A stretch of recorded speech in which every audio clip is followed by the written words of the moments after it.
I mean, one's house, my house, it's like the place I feel the safest. It's my sanctuary, a place of refuge. And suddenly it was coming down on me while the floor was sinking down into the earth below. And suddenly I was being taken down under the earth, under the rubble of the house, tumbled.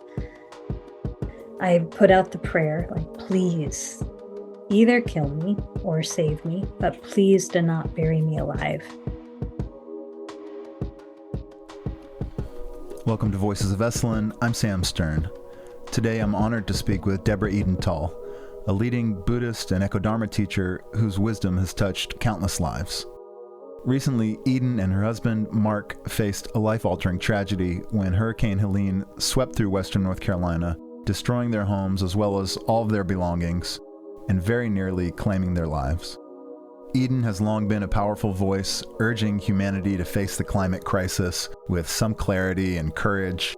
And to me, her teachings feel especially poignant in light of this personal loss.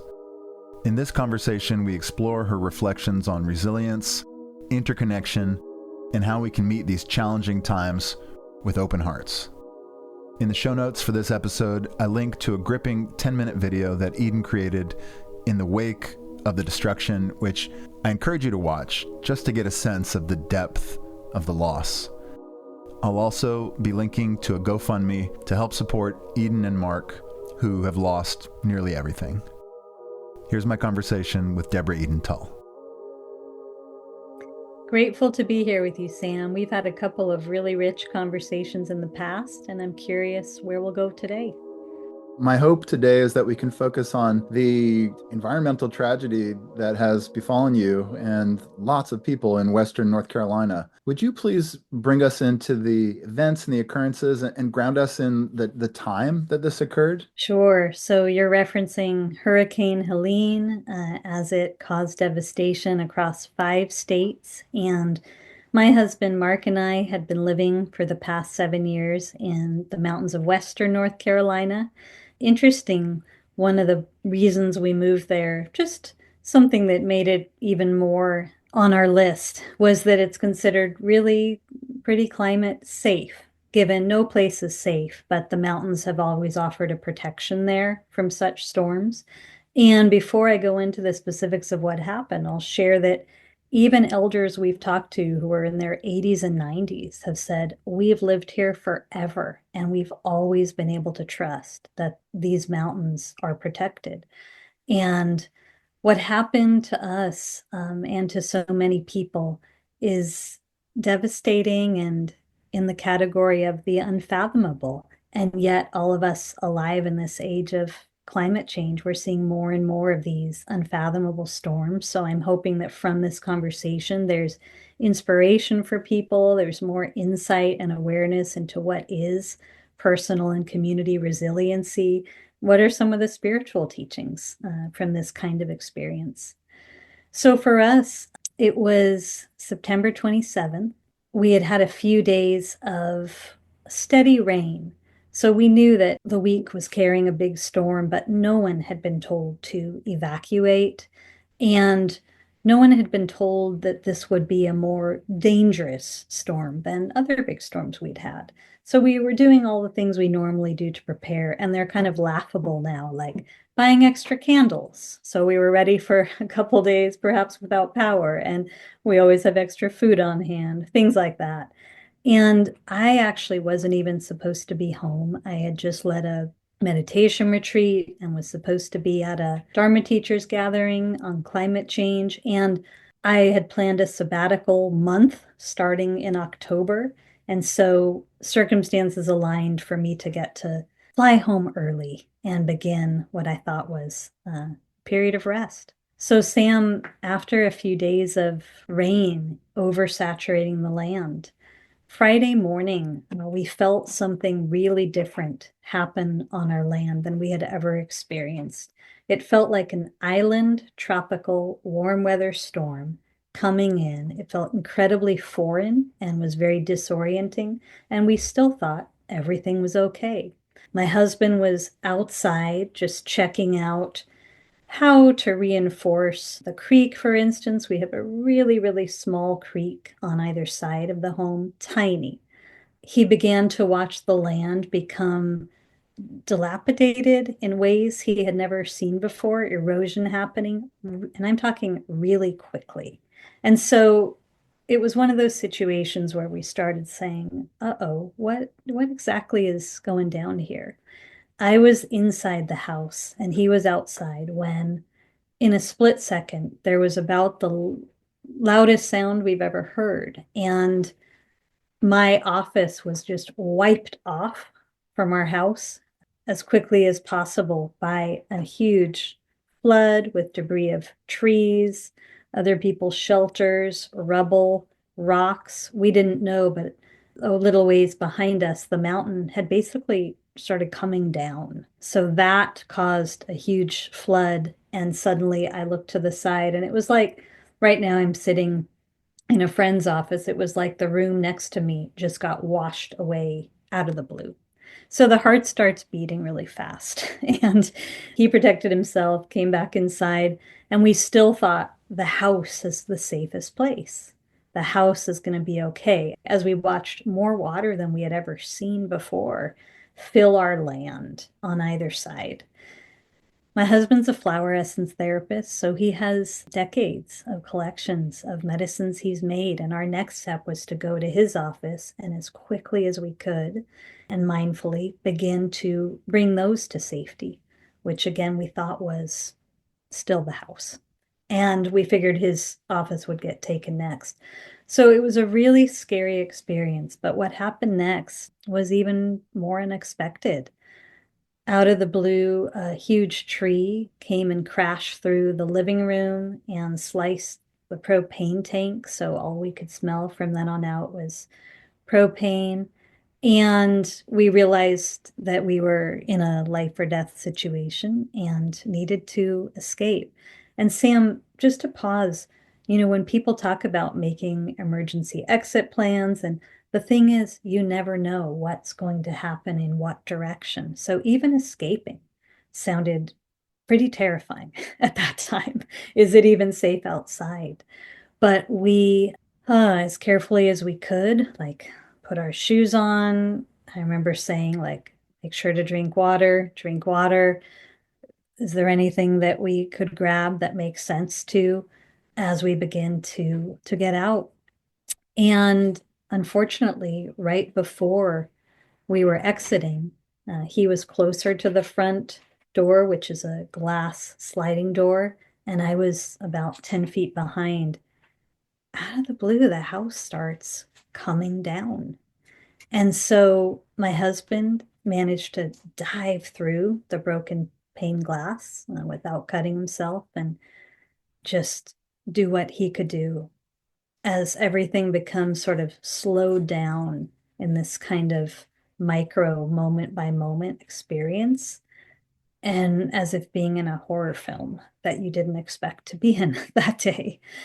I was too far behind him. And so, yeah, Sam, I mean, one's house, my house, it's like the place I feel the safest. It's my sanctuary, a place of refuge. And suddenly it was coming down on me while the floor was sinking down into the earth below. And I had a moment of disbelief. Like, I truly did not think I was going to be killed today. That was not my understanding of this storm. I did not think our land was even in danger. We've been through many storms up there. And suddenly I was being taken down under the earth, under the rubble of the house, tumbled. It was a mind-blowing experience. I'll pause and say, from a spiritual perspective, from a perspective of meditation practice, it was actually a gift to see how does our practice support us when it's time to die? Because I got to witness awareness meeting um, this experience with openness, with surrender, with fluidity, with even a sense of trust. And at the same time, I put out the prayer, like, please either kill me or save me, but please do not bury me alive. Uh, that's what it felt like. was happening. And I don't know how long I was under. We've talked about how time changes so much when that kind of thing happens. It's just this micro moment by moment, 360 degrees awareness. You're so hyper aware. And it feels like at least 5 minutes, and it was likely just a couple of minutes. And I feel like it was a total miracle because after some time, there was a tiny opening of air at the surface that I could tell was going to move through really fast, but I was able to slip through as quickly as possible. To be clear, years of meditation practice, years of dance and embodiment practice saved my life here. That is exactly what saved my life. I'm crystal clear. So I slid out, and Where did you slide out from? so I was all the way under, and I was under rubble, but the earth was moving. We didn't know this was happening, but there was a whole landslide tumbling our house down and into kind of a curvy motion. And when I did get a little opening of air, I got to hear his voice screaming my name. And the gift is in the rubble, because it was chaos. There was flooding on one side, mud moving on the other side. It told me where to go. And so I just went in that direction. He tells the story of like it feeling like a miracle when he saw me emerge covered from head to toe in mud. He could just see the whites of my eyes. And he grabbed me. And really oddly, I'll just say this because our experience was that protection was with us, like felt like the ancestors were with us. And as soon as he grabbed me out of the blue, his grandmother's two knitted blankets that had been protected in a plastic bag flew out of the house into his arms as well. And they actually were the blankets we used for the next week while our we were taking shelter with a neighbor who had a standing house. We were still trapped on the mountain where we lived with all roads washed out for a whole week. So we got out, went immediately to higher ground where a neighbor's house was standing.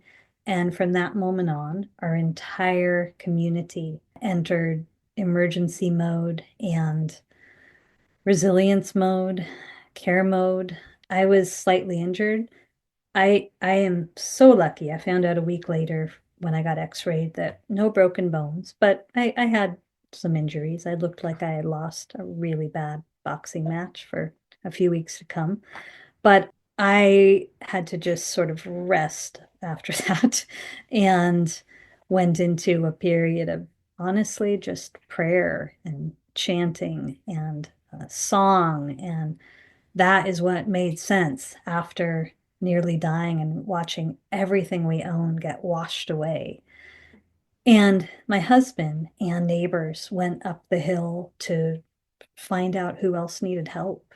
There were neighbors who needed to be unburied. There were neighbors who didn't get unburied because it was so deep for a couple of days. We have a neighbor who's been in the hospital since, and this happened September 27th. It's now mid-December. The devastation was so wild and unimaginable.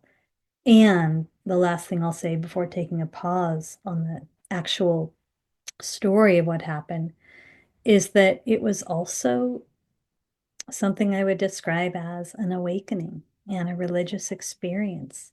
Because when something that real and that raw and that beyond our control happens, everyone's heart was burst open. Everyone saw everyone else as sister, brother, kin. Everyone went into service.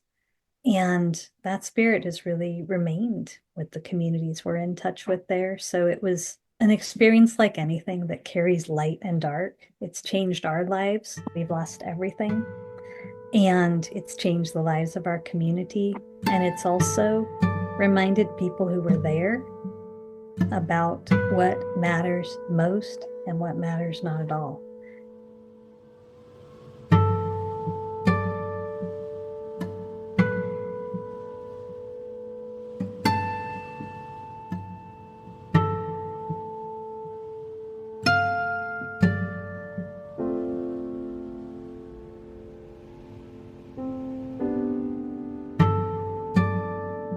That is such a gripping and affecting tale. It When I spoke with you the first time that we chatted for the podcast, you mentioned that a pivotal experience in your life was the death of your father at 11. Mhm. And I'm just curious about how a near-death experience like this moves you onto a certain trajectory. Like, where are you now as you continue to grapple with what you've been through? Yeah, yeah. Thank you, Sam. And first I'll just share that my friends joke, like as if Eden needed another reminder of impermanence. I've sort of devoted my whole life to practices in conscious response to impermanence as our reality. And I'll also share an aside when I said earlier that the ancestors were with us for days following. We would kind of go down and just see, is there anything we can find in the rubble? And magically, I found the last card my dad ever wrote to me before he died at age 11. And magically, I found a special pendant that my grandpa had given me that I lost for 2 years. And we didn't find much. We maybe saved 4% of our belongings. So it was neat just what we did find. And in response to what you shared, there's so much I could say. There's so much I could say. First, just about community resiliency, personal resiliency. There is no real preparation beyond ourselves, preparing ourselves. And we're all going to die when it's our time. And being prepared, like getting to see myself, my soul meet that near-death experience with surrender and with trust and with open-heartedness. That was powerful for me, sort of a testimony to practice. And the recognition and the reminder that we do not have time to waste here with any of the false facades or fronts that create the illusion of separation or isolation between us and a neighbor, this kind of person versus that kind of person. It was so beautiful. It's the world I want to live in. It actually reminded me of the monastery to see everyone sleeves rolled up in service that wholeheartedly.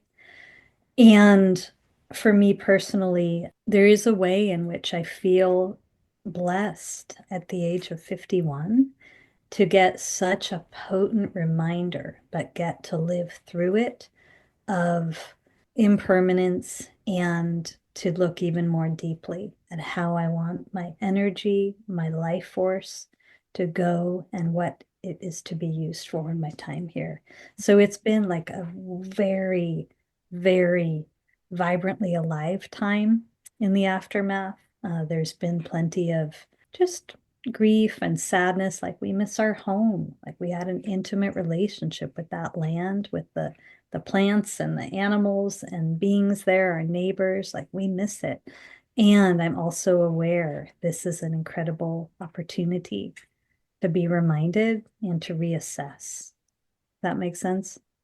I'm curious if any emotions have surfaced in the months following this experience that surprise you. You mentioned this kind of gratitude for the experience that you've had. I understand that completely. And I'm curious too if there are groundswells of emotions that are not quite as positive. Like how deeply has anger been a part of your experience?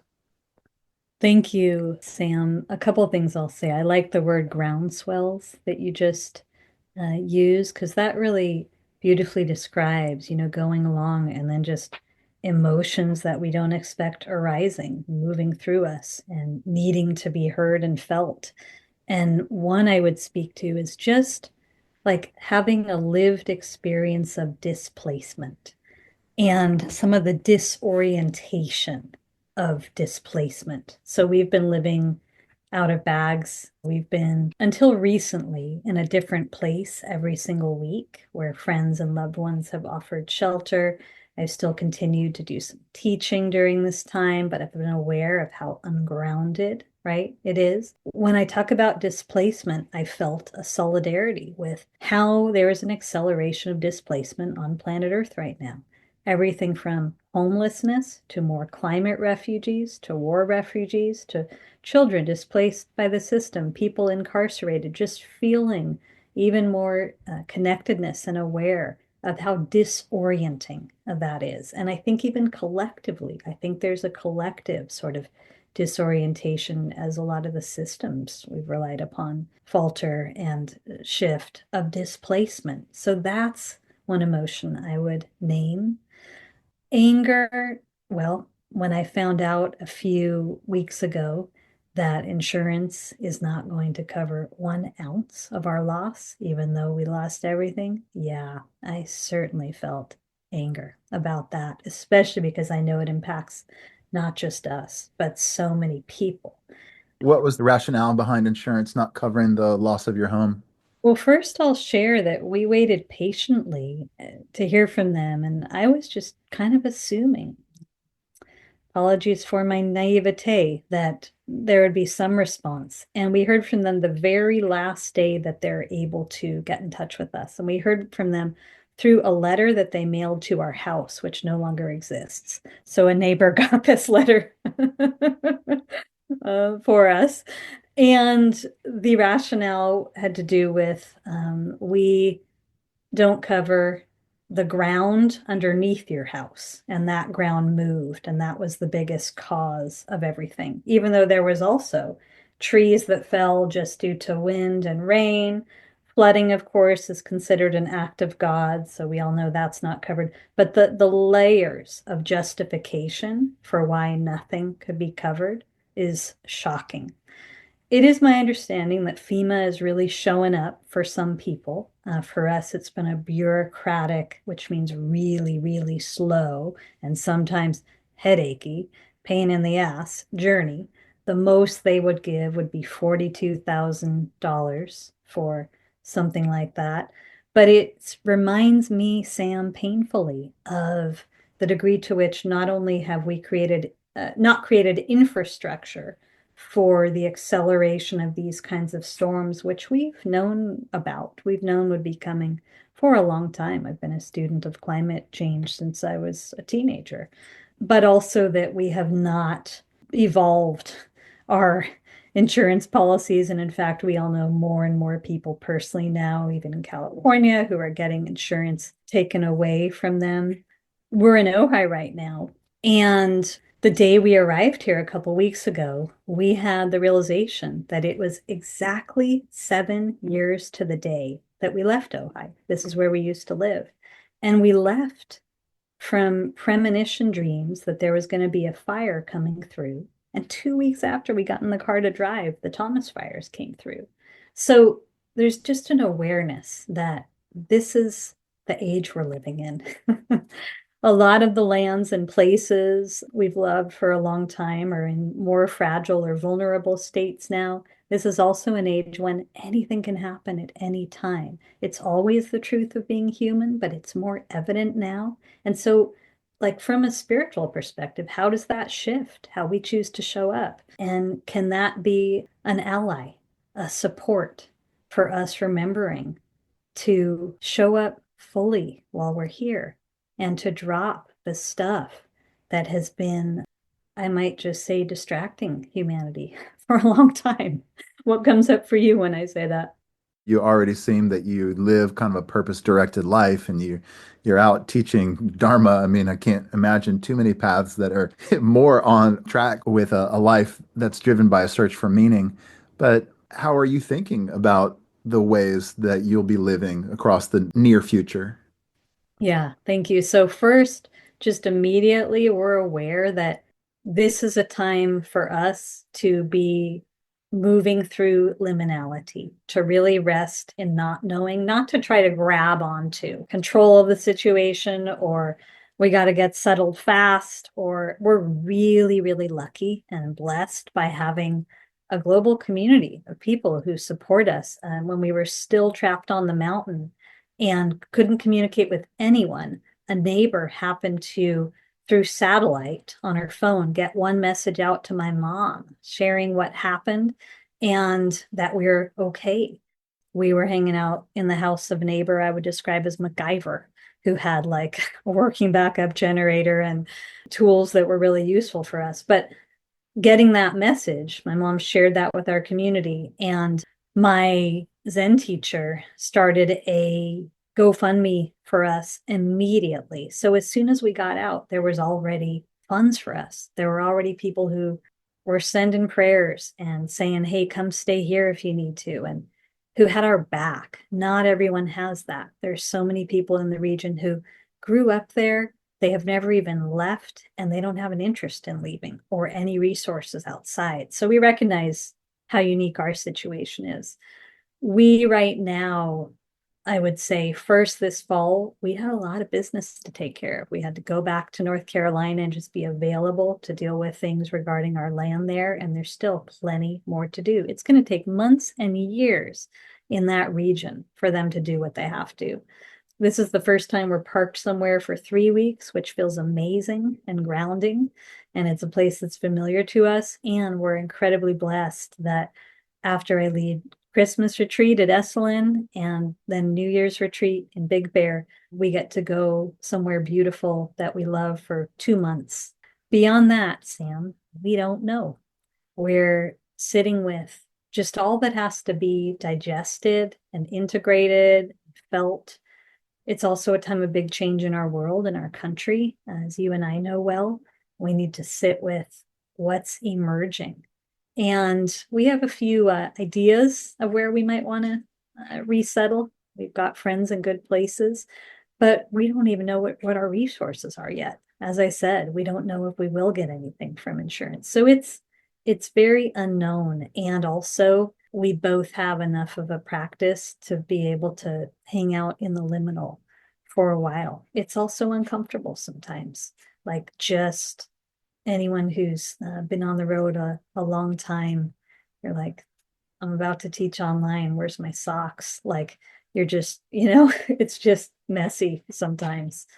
And the whole vision that we had out there was a vision over time of starting an EcoDharma center in North Carolina. There's a reason we moved there. Like, that vision has just been washed away.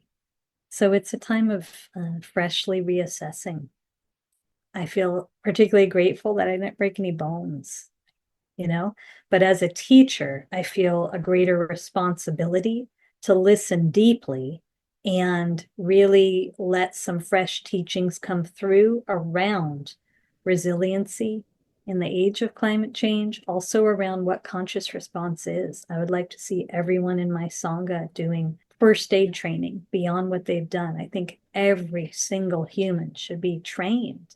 This is the age we live in. We were rescued by someone magically who was a Buddhist chaplain. He's never online, apparently, on social media, but he hopped on one day and saw a note. We need someone who's within 2 hours away, that as soon as the roads are, good enough, and they were still dangerous when he came, but you can pick these two up and get them to safe ground. Being rescued by a Buddhist chaplain is a phenomenal experience, about as conscious and compassionate as can be. I'd like to train people to be prepared to respond in those ways. There's a lot moving through me. Yeah. And there's a lot of unknown.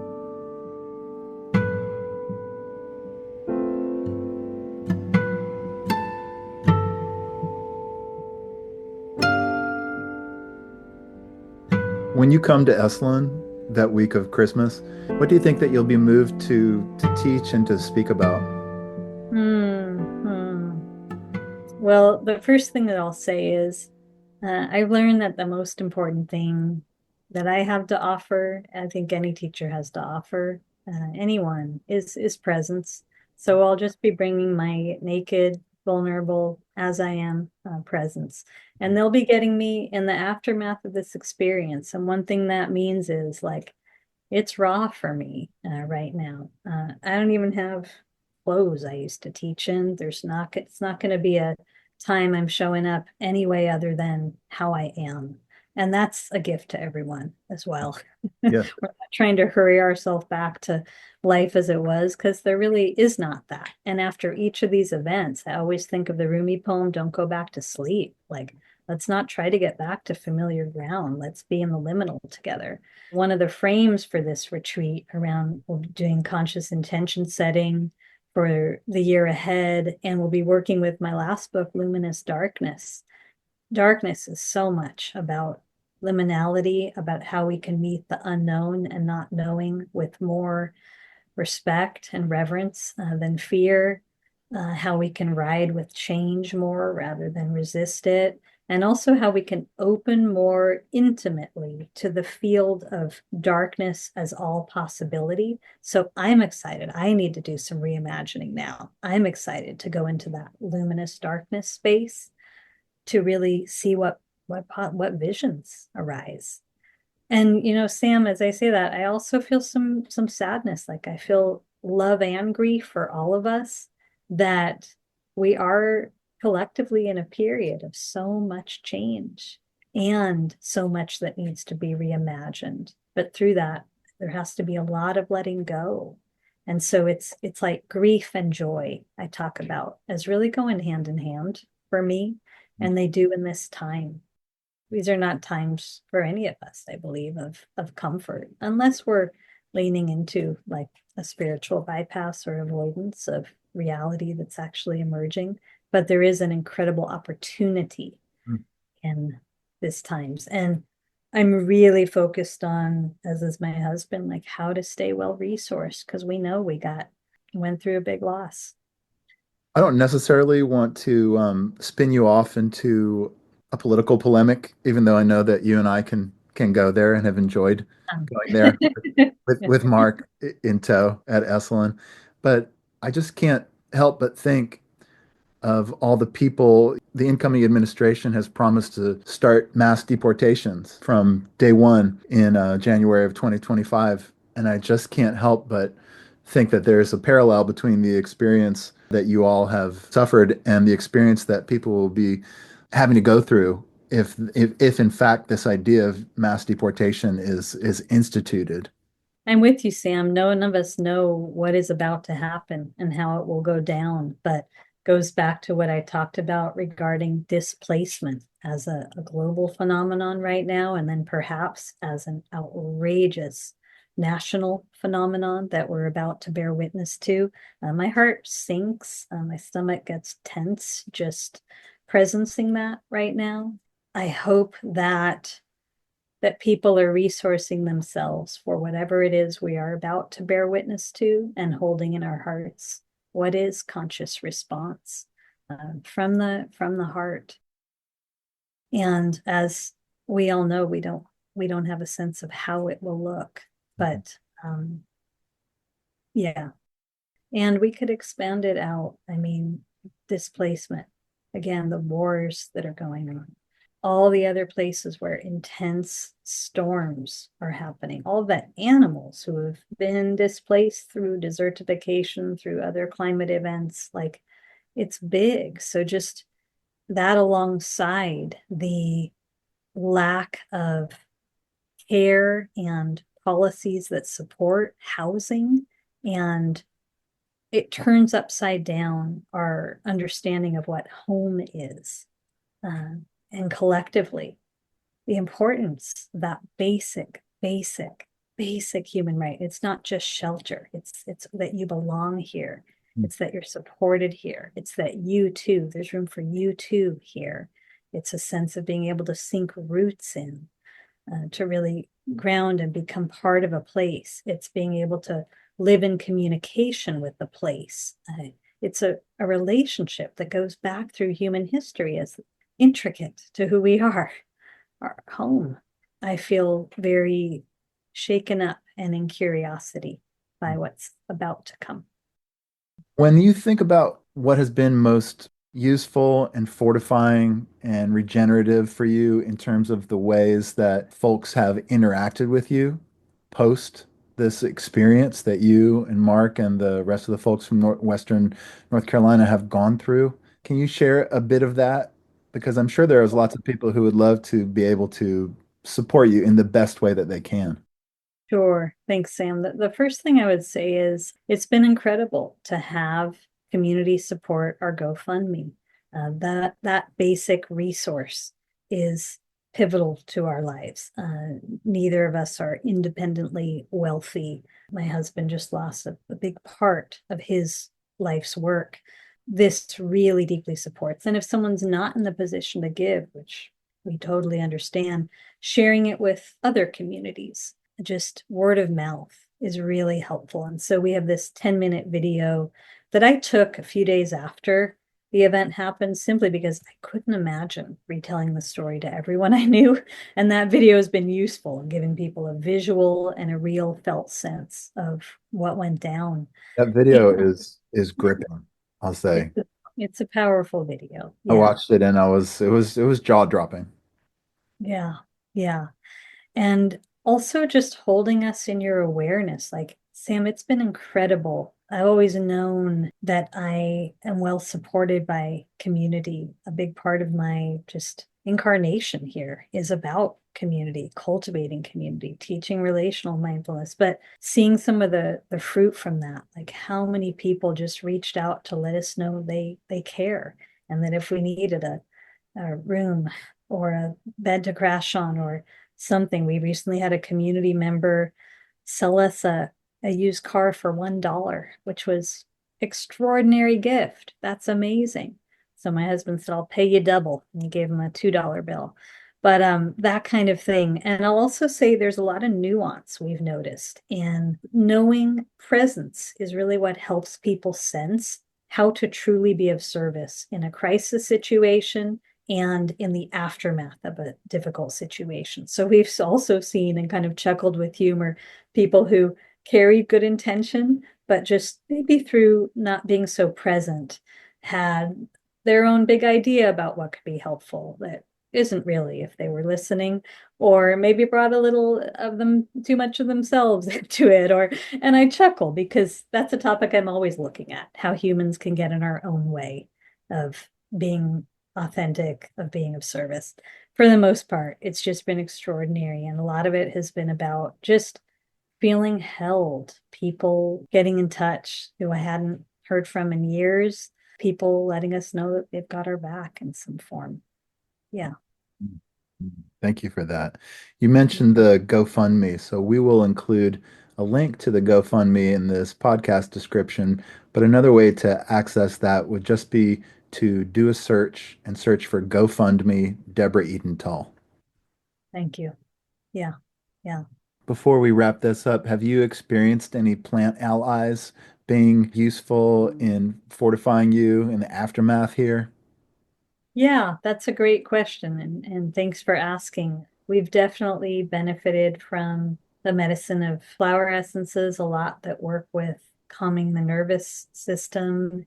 After such an event, which was traumatic, there are just certain ways in which you experience the reverberations of PTSD. Like at first, I kept having the replay every time I would close my eyes. And then when that passed, there was just kind of this ominous fear of rain. And I think that's passed. But there's just an awareness of how fragile things that you once perceived as solid were.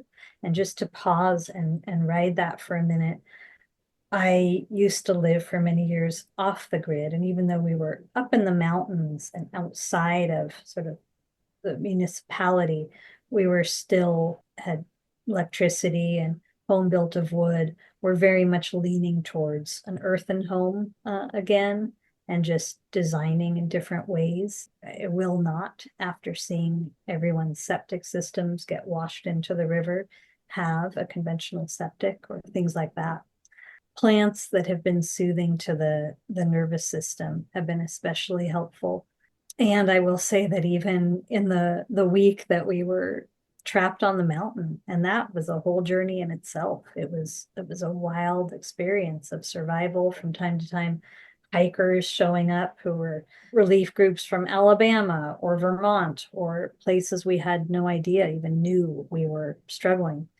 Our garden, we had 3 different gardens planted, and one of our gardens was untouched by the storm. So it could literally harvest from that garden during the time. And that was extraordinary. And I always, throughout my whole life, have been an advocate for small scale backyard rooftops, wherever you can, gardens. And I'm even more of an advocate for it now. Yeah. Yeah. Yeah. And has your practice proven to be a refuge, or has it been a challenge to re-engage? Oh, my practice has been a constant refuge, the refuge, continual refuge. I feel again that there's no external preparation. Like there's a whole world of preppers these days, and with great respect for the energy that goes into that. I also believe it really takes a lot of people's mental energy out of the moment, which is where life is happening, and into story and fear and all that we got to do for what might happen one day. So that makes me sad. The best preparation is ourselves and its presence. And so, yes, this is not felt outside of practice in any way, shape, or form. Mm. Yeah. Yeah. Deborah Eden Tull, would you like to leave us with any thoughts or any words? Yeah. I want to say that we often hear about these climate events, and sometimes we only engage in them through news reels, and it feels a bit impersonal. And then people might go on social media into stories or spins, or we heard a number of those spins on what happened in North Carolina. And to be honest, we were pretty wildly offended by them, our experiences that people were showing up in extraordinarily beautiful ways. And both news and social media were spinning some of that human drama, polarization stuff, conspiracy theory stuff that we just didn't feel was helpful. So an encouragement to listen to people's stories. This is a global phenomenon that's happening more and more often, and to reach out to anyone you know who's going through this or don't know, to just offer support, that we're in this together, that we're bearing witness together. The more of us who are aware of the degree to which systems are not set up to support people through this, perhaps the more likelihood there is that one day we will be able to recreate our systems. There are so many people there back at home who still need a lot of help, like a lot of help. It's going to take Asheville a long time. So if you have personal connections there, and not just Asheville, that's just my center point connection there, offer whatever support you can, even if that's just blessings, prayers, connectedness. Eden, thank you for sharing your story with us. We look forward to welcoming you and Mark onto the Esalen land in late December. Sam, I always appreciate our conversations. So much appreciation. Yeah. Thank you for listening to Voices of Esalen. Today's show is produced in conjunction with Shira Levine. Our theme song is by Nico Holloman. Additional music by Blue Dot Sessions. Until next time, be well.